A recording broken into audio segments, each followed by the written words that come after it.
कहानी की शुरुआत अजमेर के सुंदर दृश्य से होती है, जो पृथ्वीराज चौहान की राजधानी है। कवि बताते हैं कि पृथ्वीराज चौहान एक महान और वीर राजपूत राजा थे, जो अपनी वीरता और न्यायप्रियता के लिए प्रसिद्ध थे। उनकी वीर गाथाएं आज भी लोगों के दिलों में जिंदा हैं। पृथ्वीराज का सबसे बड़ा गुण उनकी अदम्य वीरता थी। एक दिन दिल्ली के क्रूर राजा मोहम्मद गोरी ने पृथ्वीराज को युद्ध के लिए चुनौती दी। बिना डरे पृथ्वीराज ने इस चुनौती को स्वीकार किया। युद्ध का मैदान तैयार हुआ। पृथ्वीराज अपने घोड़े पर सवार थे, हाथ में तेज तलवार और मन में असीम साहस लिए।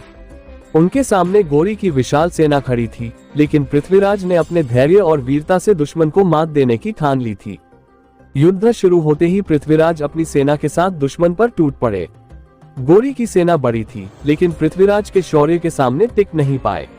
अपनी तलवार के कौशल से पृथ्वीराज ने दुश्मन की सेना को तहस नहस कर दिया। अंत में मोहम्मद गोरी की सेना हार गई और गोरी को युद्ध में बुरी तरह पराजित होना पड़ा। हालांकि गोरी ने चालबाजी से पृथ्वीराज को धोखा दिया। युद्ध के बाद एक गहरी साजिश के तहत उसने पृथ्वीराज को बंदी बना लिया और दिल्ली ले गया। वहां पृथ्वीराज को कठोर सजा दी गई, लेकिन पृथ्वीराज ने अपने साहस को कभी नहीं खोया। बंदी गृह में पृथ्वीराज ने अपने भरोसेमंद साथी और कवि चंदबरदाई के साथ मिलकर एक योजना बनाई। चंदबरदाई ने गोरी को यकीन दिलाया कि अब पृथ्वीराज अंधा हो गया है और वो अब धनुष बाण नहीं चला सकता। गोरी को विश्वास हो गया और उसने पृथ्वीराज से अपनी वीरता साबित करने को कहा। पृथ्वीराज ने अपनी अद्वितीय शब्दभेदी बाण विद्या का इस्तेमाल किया। गोरी को यह आभास भी नहीं हुआ कि उसकी मौत इतनी करीब है।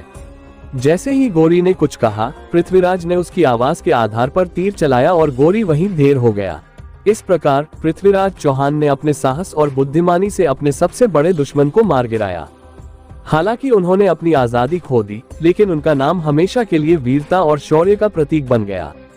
पृथ्वीराज की कहानी सदियों तक लोगों को प्रेरित करती रहेगी और उनका बलिदान अमर रहेगा। ऐसी ही दिलचस्प कहानी सुनने के लिए हमें सब्सक्राइब करें।